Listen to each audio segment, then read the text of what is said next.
छत्रपति शिवाजी महाराज ने कैसे मुगलों की नींद हराम कर दी, कैसे अपने चतुराई और युद्ध नीति से उन्होंने मुगलों को कई बार किया था चारों खाने चित्त, क्यों अपनी सेना में किसानों को भर्ती किया करते थे शिवाजी महाराज। शिवाजी महाराज ने कैसे हिंद स्वराज के सपने को लेकर आधे हिंदुस्तान पर हिंदुत्व राज्य की स्थापना की, क्यों आज भी उन्हें इतिहास के महान हिंदू सम्राट के तौर पर जाना जाता है। जानने के लिए बने रहिए वीडियो के एंड तक हमारे साथ। छत्रपति शिवाजी महाराज का नाम तो आपने कई बार सुना होगा, लेकिन उनके जीवन के बारे में बहुत कम लोग जानते हैं। स्कूलों में बच्चों को भी शिवाजी महाराज के बारे में बहुत ज्यादा नहीं पढ़ाया जाता था। केवल मुगलों से ही भारतीय किताबों का इतिहास भरा हुआ है। शिवाजी महाराज एक ऐसे शख्स थे जिनके बारे में हर देशवासी को पता होना चाहिए, और यकीनन ये कहानी सुनते हुए आपके कई बार रोंगटे भी खड़े हुए होंगे और खुद पर गर्व महसूस हुआ होगा कि जिस भारत भूमि पर शिवाजी महाराज का जन्म हुआ, आप भी उसी देश में पैदा हुए।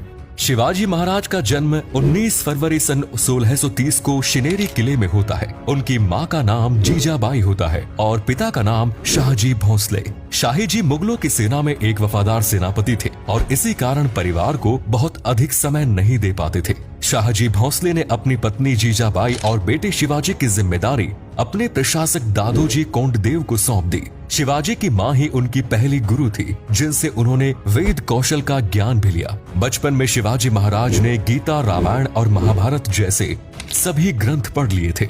वहीं दूसरी ओर दादोजी कोंडदेव से उन्होंने हथियार और युद्ध कौशल की शिक्षा ली। बहुत कम उम्र में ही शिवाजी ने तलवारबाजी, कुश्ती और तीर कमान जैसे सभी हथियारों का ज्ञान प्राप्त कर लिया। वे शास्त्र और शस्त्र दोनों ही कलाओं में निपुण हो गए। शिवाजी जब बड़े हो रहे थे तो कुछ लोगों ने कहा कि ये भी अपने पिता शाहजी भोंसले की तरह ही मुगलों के वफादार बनेंगे। उस समय मराठाओं को मुगलों का नौकर समझा जाता था, लेकिन ये बात शिवाजी को किसी कीमत पर मंजूर नहीं थी। उनके भीतर तो अखंड भारत में हिंद स्वराज स्थापित करने की ज्वाला धड़क रही थी, लेकिन इसके लिए शिवाजी को एक मजबूत सेना की जरूरत थी। शिवाजी बचपन में जंगलों में काफी दौड़ भाग किया करते थे। उन्हें जंगलों और पहाड़ों की अच्छी खासी जियोग्राफिकल नॉलेज थी। साथ ही छापामार युद्ध में भी उन्होंने महारत हासिल कर रखी थी। उन्हें माउंटेन रैट के नाम से बुलाया जाने लगा। मावल के इलाके में शिवाजी ने अपने दोस्तों और किसानों को इकट्ठा किया और कहा कि अब ज्यादा समय तक मराठा मुगलों के नौकर बनकर नहीं रहेंगे। सभी किसानों के साथ मिलकर शिवाजी ने एक सेना तैयार की और किसानों को हथियार चलाने सिखाए।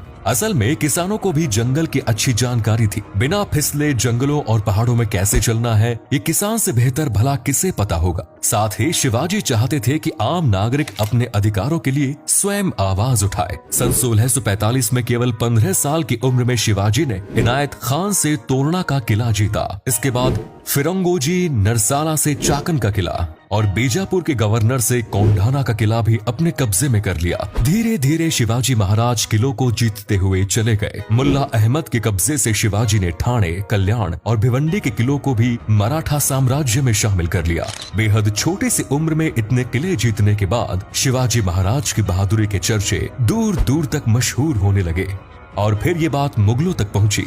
और जब मुगलों को पता चला कि ये सब काम शाहजी भोंसले के बेटे शिवाजी कर रहे हैं, तो उन्होंने शाहजी को बंदी बना लिया। अब शिवाजी महाराज के हाथ बंध गए थे, क्योंकि वे कोई भी कदम उठाते तो शाहजी भोंसले को मुगल जिंदा नहीं छोड़ते। 7 सालों तक शिवाजी शांत बैठे रहे, लेकिन छिप छिप कर वे अपने राज्य का विस्तार करते रहे। करीब 40 किलों को उन्होंने अपने साथ मिला लिया और कई राज्य को अपने साथ जोड़कर एक विशाल सेना तैयार की। 7 सालों के बाद शिवाजी ने चतुराई के साथ शाहजी भोंसले को मुगलों के कैद से आजाद करा लिया। आदिल शाह को ये बात बिल्कुल बर्दाश्त नहीं हुई और उसने अपने सेनापति अफजल खान को आदेश दिया कि वो जाकर शिवाजी को बंदी बनाए। अफजल खान शिवाजी महाराज से कद काठी में काफी लंबा था। उसने पहले शिवाजी का मनोबल तोड़ने की कोशिश की। तुलजा भवानी मंदिर, विठोबा मंदिर जैसे कई हिंदू मंदिर अफजल खान ने तुड़वा लिए, लेकिन शिवाजी के हौसले बुलंद थे। उस समय शिवाजी प्रतापगढ़ के किले में मौजूद थे और अफजल खान के सेना को आगे बढ़ते देख उनके कुछ साथियों ने सलाह दी कि हमें आत्मसमर्पण कर देना चाहिए, लेकिन शिवाजी को ये बात मंजूर नहीं थी। अफजल खान ने शिवाजी महाराज के कई किले जीतने की कोशिश की और शिवाजी महाराज को पकड़ने के लिए भी भरसक प्रयास किए, लेकिन अफजल खान की एक ना चल सकी। इसके बाद अफजल खान ने शिवाजी महाराज को समझौते के लिए न्योता भेजा। अफजल जानता था कि शिवाजी बेहद ही ईमानदार है। उसने शिवाजी महाराज को बिना अस्त्र और सेना के बुलाया, लेकिन शिवाजी महाराज भी मुगलों से भली भांति परिचित थे। वे अपने साथ कोई सेना लेकर तो नहीं गए, लेकिन अपने कपड़ों के नीचे एक लोहे का कवच पहन लिया था। अफजल खान शिवाजी को देखते ही गले मिलने के लिए आगे बढ़ा और उनकी पीठ पर खंजर घोंप दिया, लेकिन कवच ने शिवाजी को बचा लिया और तभी शिवाजी महाराज ने अपने हाथ में पहने बागनाथ से अफजल खान पर हमला कर दिया और उसकी छाती चीरकर गुर्दे बाहर निकाल दिए। अफजल खान की मौत की खबर सुनते ही उसकी पूरी सेना का मनोबल टूट गया और इस तरह से 10 नवंबर 1659 को प्रतापगढ़ का किला शिवाजी ने जीत लिया। अफजल खान की मौत की खबर सुनने के बाद आदिल शाह ने अपने सेनापति सिद्दी जोहर को कंडाना किले पर आक्रमण के लिए भेजा और साथ में करीब 1 लाख सैनिकों की फौज भी रवाना की।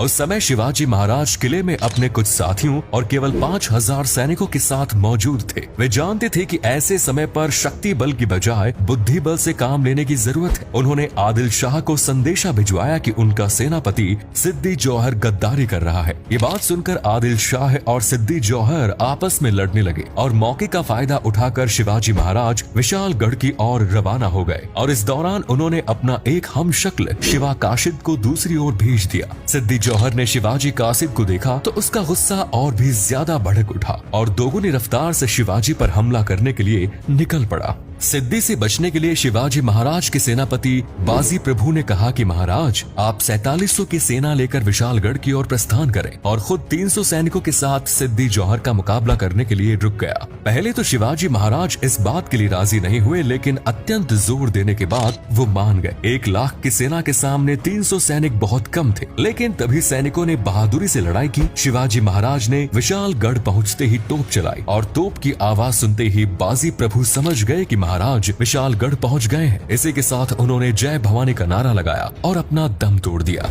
आदिल शाह को नाकाम होता देख औरंगजेब ने अपने मामा शाइस्ता खान को 1.5 लाख की सेना के साथ रवाना किया। शाइस्ता खान ने पुणे के लाल महल पर आक्रमण कर लिया। उस समय शिवाजी महाराज के पास इतने सैनिक नहीं थे कि वे शाइस्ता खान की 1.5 लाख की सेना का मुकाबला कर सके। उन्होंने यहाँ कूटनीति का सहारा लिया और अपने 400 साथियों को बारातियों के भेष धारण कराए और खुद दूल्हा बनकर घोड़े पर सवार हो गए। बारात के भेष में शिवाजी और उनकी सेना ने लाल महल में प्रवेश किया और जाते ही शाइस्ता खान के सैनिकों पर काल बनकर टूट पड़े। शाइस्ता खान अपनी जान बचाने की कोशिश करते हुए खिड़की से कूद गए। उसी समय शिवाजी ने अपनी तलवार से शाइस्ता के हाथ की 3 उंगलियां काट दी। इसके बाद मुगलों के बीच शाइस्ता खान की काफी बेइज्जती हुई। सन 1664 में शिवाजी ने सूरत पर हमला किया और इसे भी मराठा साम्राज्य में शामिल कर लिया। औरंगजेब गुस्से में आग बबूला हो रहा था। उसने मिर्जा राजा जय सिंह को कहा कि वो शिवाजी को पकड़कर लेकर आए। शिवाजी महाराज की उस समय तबीयत नाजुक थी और वो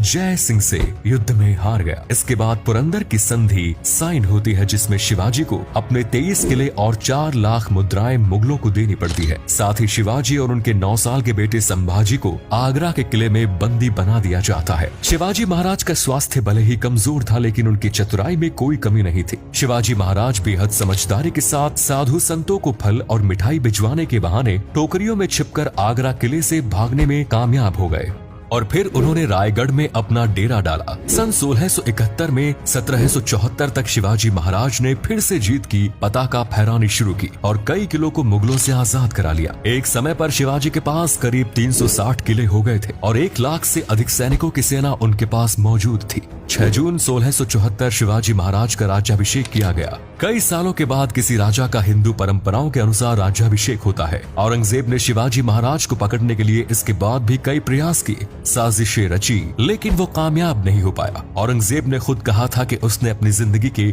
19 साल शिवाजी को परास्त करने में लगा दिए, लेकिन वो हर बार नाकाम रहा। 3 अप्रैल सन 1680 में शिवाजी महाराज की बीमारी के कारण मृत्यु हो गई, लेकिन उनका नाम इतिहास के पन्नों में हमेशा अजर अमर रहेगा। तो दोस्तों, ये थी शिवाजी महाराज की पूरी जीवन गाथा कि आखिर किस तरह उन्होंने मुगलों को भगाया और एक भारत में हिंद साम्राज्य की स्थापना की।